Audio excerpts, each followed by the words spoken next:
I don't think so. No, no, no, no. I don't think so. No, no, no, no. It's never, ever, ever, ever, ever, ever gonna happen.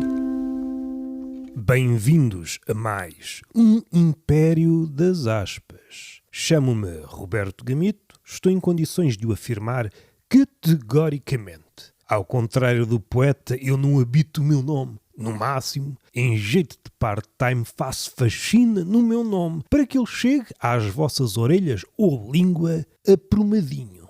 E de seguida, caso haja vontade de o catapultar para a conversa, ele não apareça desleixado. É o mínimo que eu posso fazer por vocês. Como é que vocês estão? Não digam nada.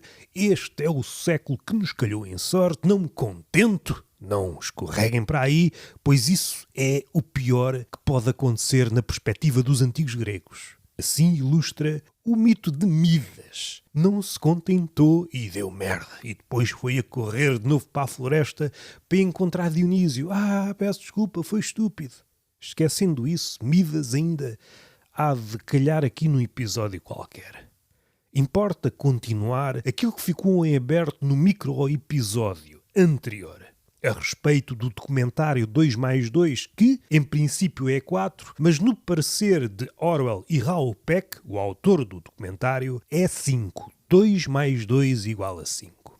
Para experienciar esta nova forma de ligar os pontos, as constelações do capitalismo, quais astrónomos que ao olhar para os pontos veem um animal, e por muitos estudos que nós tenhamos, são apenas 5 pontos, eu não vejo aí um animal.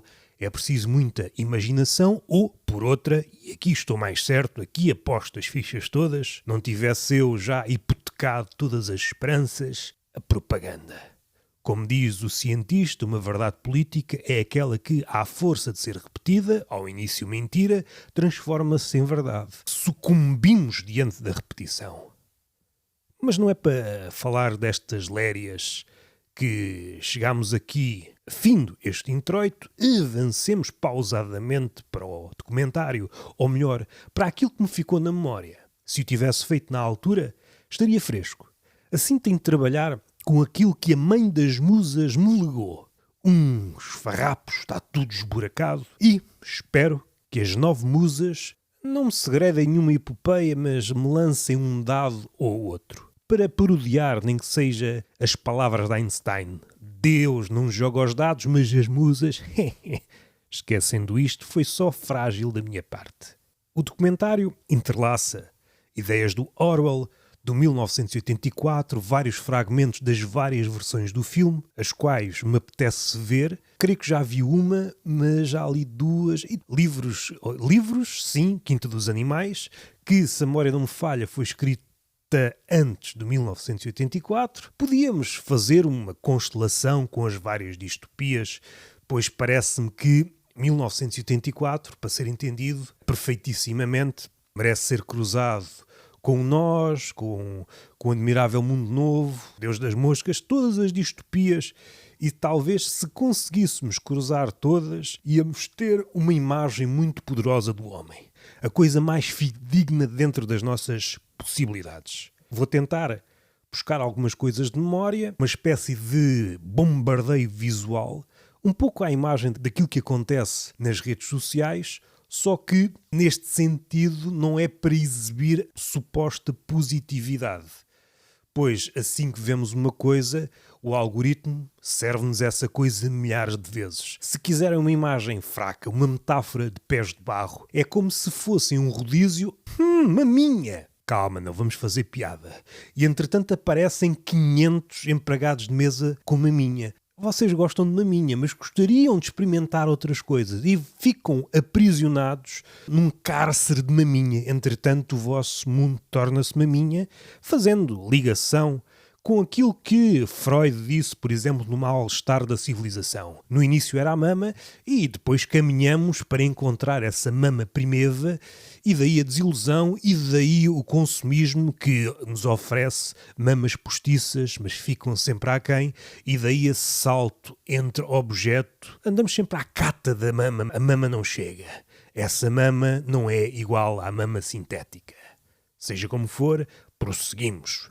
E daí essa voragem, essa rapidez doentia do consumismo, esta loucura desenfreada por essa mama. Chega de mamas, ainda que eu pudesse fazer aqui uma ligação a respeito da pergunta que me parece antiga, uma das primeiras perguntas que o homem português e outros, em podendo fazer a questão, mamas ao cu? A questão parece descabida de taberneiro, mas se vista pelo prisma da psicanálise, é a questão. Não sei se é a questão de Camus, o que conta é o suicídio, depois todas as outras são subsidiárias desta questão. O homem em relação à mama também é uma questão que merece o nosso melhor miolo. Ora, se o homem procura a mama e é sempre um ofício condenado ao fracasso, aquele homem que prefere o cu é um homem particular. É um homem que se emancipou psicanaliticamente falando. Embora eu não seja partidário de um ou de outro, pois aprecio ambas as fações, não sei o que é que isso diz de mim psicanaliticamente, mas o meu rasgado elogio àquele que se desembaraçou da mama primordial e doravante prefere cu. A questão é, se pusermos essa pessoa no divã, será que ele é uma espécie de rebelde e de facto ele prefere a mama, só que a raiva fez com que ele passasse para outra tribo? Gostaria de ter uma psicóloga ou uma psicanalista a abordar todas estas questões. Mas não é para falar de cus ou mamas, em princípio, que cheguei aqui hoje, é para falar deste documentário. Vou falar sobre algumas coisas que apontei e outras que me recordo, em princípio, espero que não muito esburacadas. Todos acreditam nas atrocidades do inimigo e duvidam das do seu próprio campo, sem se darem ao trabalho de examinar as provas. Não há forma de a refutar. Somos minuciosos no campo adversário, somos um Sherlock Holmes no campo adversário, no nosso campo. Somos cegos, não vemos nada e fazemos questão de não ver.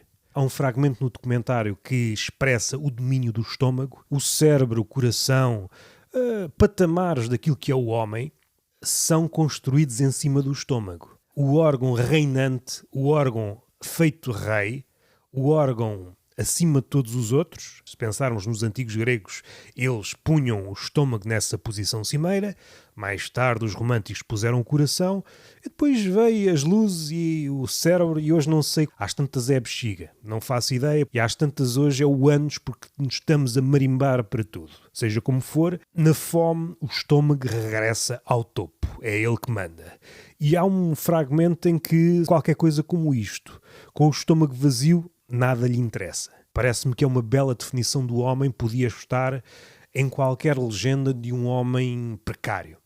Quando findar este delírio coletivo do empreendedorismo e regressarmos àquilo que nos define verdadeiramente, somos o precariado, compreenderemos a fundo esta frase. Este conjunto de frases, com o estômago vazio, nada lhe interessa. Até podíamos ir para o outro oposto. Com o estômago cheio, também não. Para mantermos saudável a ligação com o mundo, é preciso regular o estômago, nem muito cheio nem muito vazio. E regressamos, como quem não quer a coisa, ao segundo ensinamento, o menos conhecido, de Delfos. O primeiro é Conhece-te a ti mesmo. Já disse em vários sítios que me parece uma paródia de Dionísio, que fez uma pranca a Apolo, Conhece-te a ti mesmo, mesmo em relação aos deuses. Parece-me que é uma impossibilidade, no limite de uma assíntota. É um ideal, podemos caminhar para ele, mas dificilmente nos conhecemos a nós próprios. O segundo ensinamento de Delfos, nada em demasia. E aqui entra o estômago, pode entrar o cérebro e pode entrar o coração. Curioso como aquilo que tanto os filósofos admiram, a síntese, conseguimos cruzar estes três órgãos, coração, estômago e cérebro, nesta ideia, nada em demasia. Estômago atestado, não conseguimos pensar. Estômago atestado não é bom. Estômago vazio também não é bom. Ainda que há um período em que o estômago fica vazio e o homem, mais uma vez, está ao verniz da civilidade, e aí podem acontecer algumas coisas interessantes. Percebemos que De um momento para o outro, o déspota pode dar-se conta que está rodeado de regicidas. E aquilo que era um reinado sem problemas tornou-se um casting para escolher o próximo regicida. O comentário incide também nesta nossa, não é preocupação, sim obsessão crescente a respeito da segurança e como a segurança é um pretexto para injetar todo o tipo de demónios. Um pouco por todo o documentário percebemos a integridade de Orwell, uma espécie de aqui e ali acompanhamos a trajetória do despertar de Orwell, um despertar político, como se houvesse outro. Começa a dar-se conta de uma das máximas do iluminismo, se a memória não me falha. Ouse seguir sozinho, ouse torná-lo conhecido. Isto em relação a uma ideia. Diante de uma situação catastrófica que não podemos engolir, é um sapo monumental. Há dois caminhos. Fazemos de conta que ele não existe e engrossamos a turba, ou ousamos seguir sozinhos o caminho da resistência. E temos de tornar esse sapo conhecido. Toda a gente lhe virou as costas. Um lado muito ligado a 1984, esta era das frases pré-fabricadas. Há um momento em que há uma colagem de políticos e pivôs televisivos que repetem até à náusea expressões à volta da liberdade ou à volta da democracia.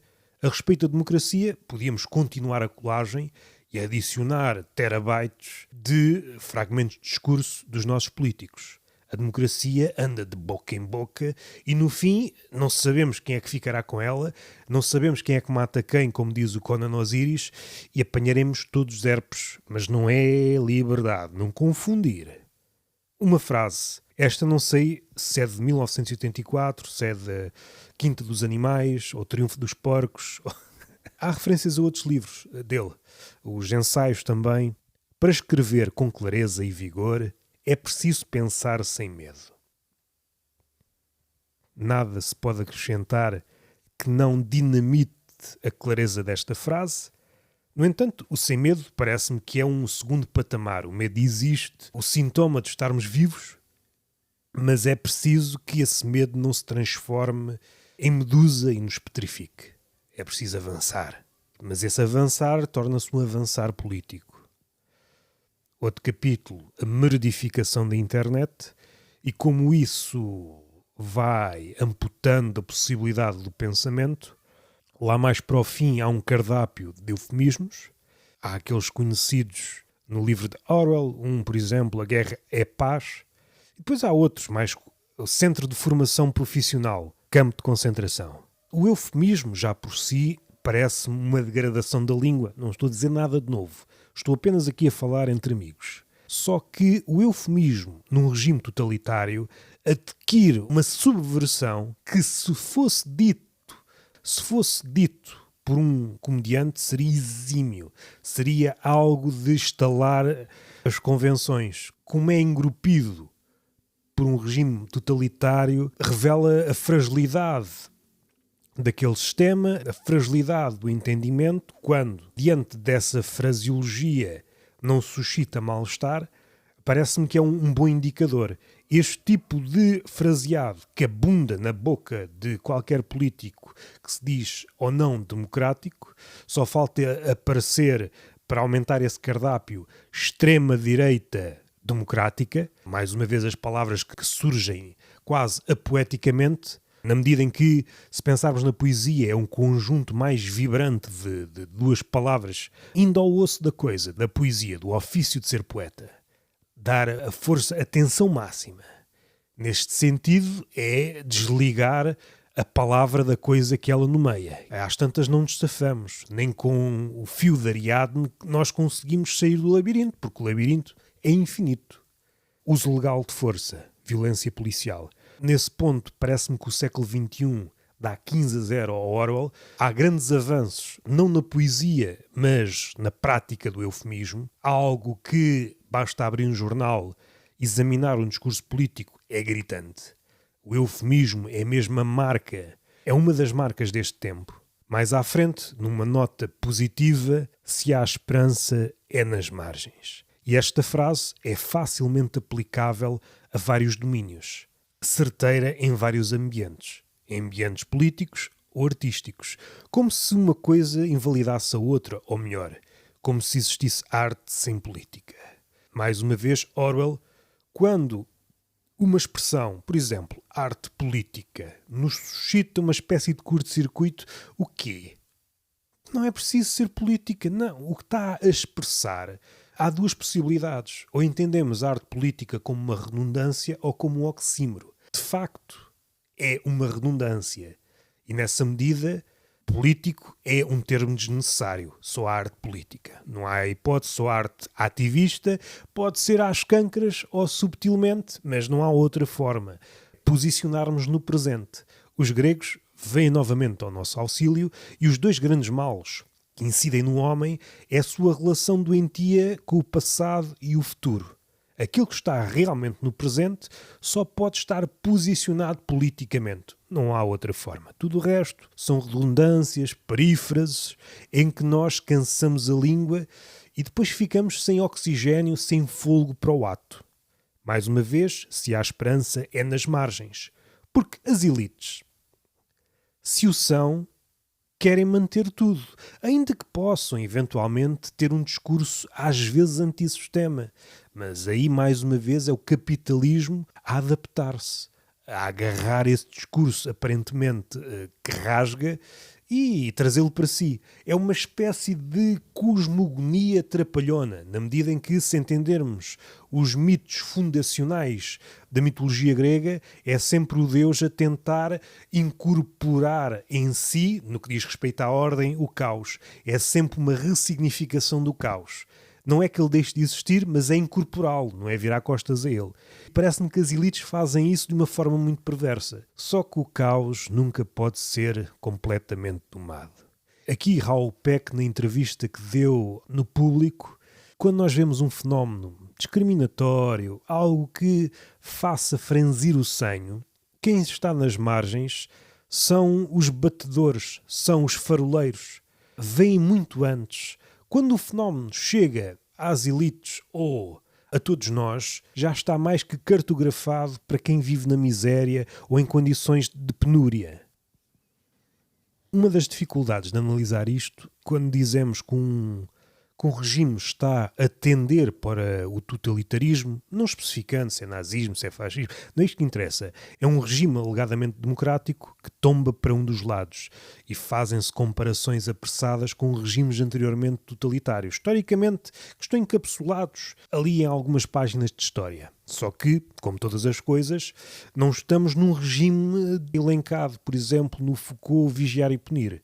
Estamos mais num regime de Bauman. Até o autoritarismo é fluido. Não há razão nenhuma para o carrasco ter uma forma definida. O carrasco é difuso. A censura é difusa. E daí que seja muito mais difícil nos dias de hoje o regicida ter sucesso. Porque nós não sabemos onde é que está a cabeça do rei.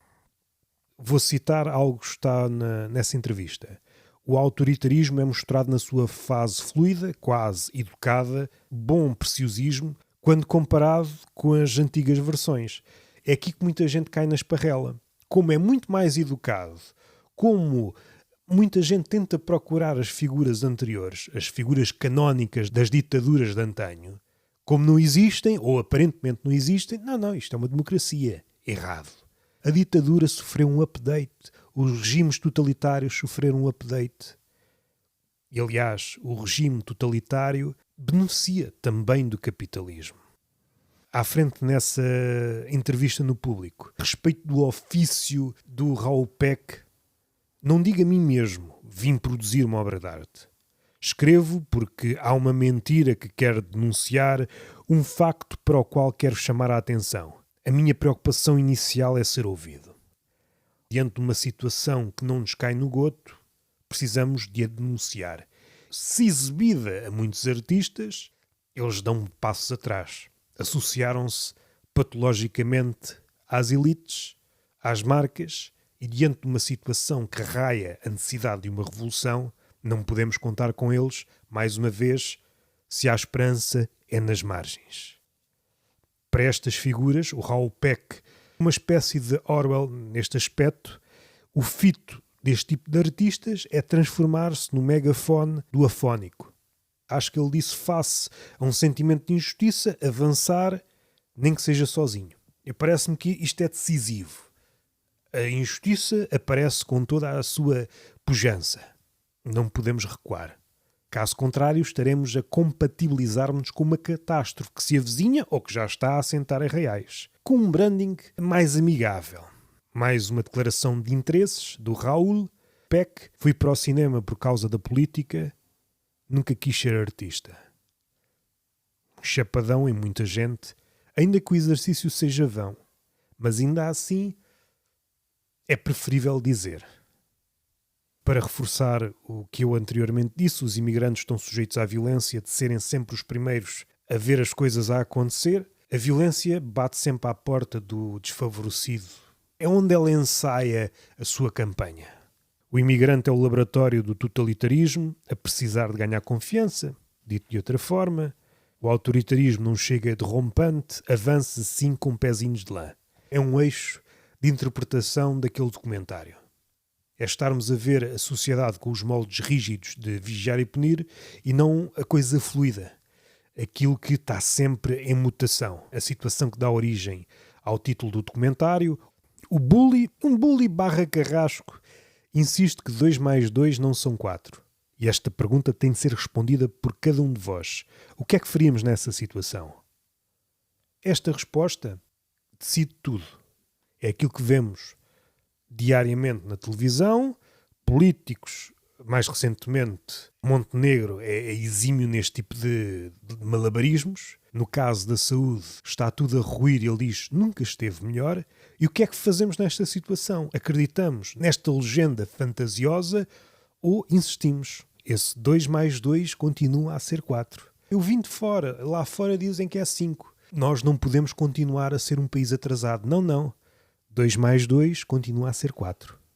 Aqui, hoje, amanhã, de joelhos, de pé, continua a ser 4. Mais uma vez, Raul Peck, lapidar, não me preocupa se cada filme que faço possa ser o último. Não me contenho. Este tipo de frase fica a ecoar na cabeça de muita gente. E para outros é completamente hieroglífica. Um artista, um documentarista, aquilo que vocês quiserem, apresenta um projeto e diz: não me importa que este seja o último, mas tem de ser dito, não há outra forma. Não me contenho. É intransigente quando o oprimido tem hipótese de falar, e às vezes, e muitas vezes, para não dizer sempre, é uma hipótese criada por ele próprio. Vai dar voz ao seu sofrimento, aquilo que lhe aconteceu, vai biografar esse ritual de espezinhamento, não se pode conter, caso contrário, nem ele faz jus ao que lhe aconteceu e também o sátrapa, o capataz, o carcereiro, o algoz, vai sair bem na fotografia. Não é para ficares bem na fotografia. Não, desta vez não. Eu acho que é aqui que ele remata. Isso seria um insulto à minha inteligência. Diante de uma situação que merece ser falada, se recuarmos, se formos transigentes nessa opressão, estamos a falhar. Estamos a falhar com a nossa missão, connosco próprios, e para isso mais valia estar calado. Aconselho o documentário. Possivelmente vou voltar a ele. Não sei se isto motivará uma conversa no futuro, mas parece-me que é uma bela montra deste mundo aparentemente polifónico que, qual algoritmo, nos vai encaminhando para um matadouro sofisticado com um rebranding de casa de chá, onde porcos e algozes convivem todos na mesma tertúlia, mas há um momento em que desviamos o olhar e percebemos que há facas por todo o lado e serras e começamos a questionar-nos, mas a atmosfera da conversa estava tão agradável. Para que serão tantas lâminas aqui? Começam a olhar melhor e há sangue fundido a néons e a mensagens, citações positivas, nunca esteve melhor, crescimento infinito, e começam a perceber que tudo isto está ligado. O crescimento infinito, o progresso, todas essas frases e expressões que querem pôr a todo custo a realidade num sítio muito escuro. tal como Sísifo, fez uma tropelia a Zeus. Zeus disse à morte, Thanatos, vai tratar do gajo. E Sísifo, que em algumas histórias é o pai de Ulisses, se Ulisses tem 1000 ardis, ele deve ter 10.000. E conseguiu arranjar uma armadilha e pôr Thanatos no armário. Conseguiu fechar a morte no armário. Perturbou a harmonia. A partir daí ninguém morreu. Parece quase o início de Intermitências da Morte de Saramago. Vai ter que pagar. Não podemos pensar nas coisas sem a morte. É incomportável. E este rebranding, que tenta encimar de celofane todas as mortes que tem criado em Catadupa, que tem esquecido as colunas mais negras do Excel, terá de pagar. Até ao próximo Império das Aspas. I don't think so. No, no, no, no. I don't think so. No, no, no, no. It's never, ever, ever, ever, ever, ever gonna